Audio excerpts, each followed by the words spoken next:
కన్యరాశి వారికి మాఘమాస శుద్ధాష్టమి అక్షయ కాలభైరవాష్టమి సందర్భంగా ఎలాంటి విధి మనం పాటించాలో ఈ వీడియోలో సవివరంగా సంపూర్ణంగా తెలుసుకుందాం.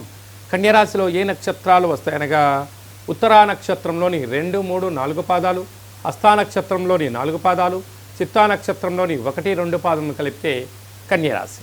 చాలామందికి పుట్టినటువంటి కాల సమయంలో డేటా బర్తులు లేనటువంటి కారణం వలన పేరు యొక్క మొదటి అక్షరాన్ని అనుసరిస్తూ ఆ రాశిని తెలుసుకొని ప్రయత్నం చేద్దాం.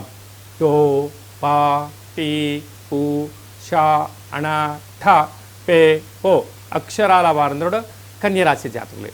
కన్యరాశి యొక్క అధిపతి బుద్ధ భగవానుడు. ఈ రాశిలోనే కేతు సంచార స్థితి ఉంటున్న కాల సమయంలో ఏడాది తర్వాత రవి భగవానుడు బుధుడితో కలిపి మకర రాశిలో సంతాన స్థానంలో సంచారం చేయడం వలన నూతనంగా వివాహమైనటువంటి దంపతులకు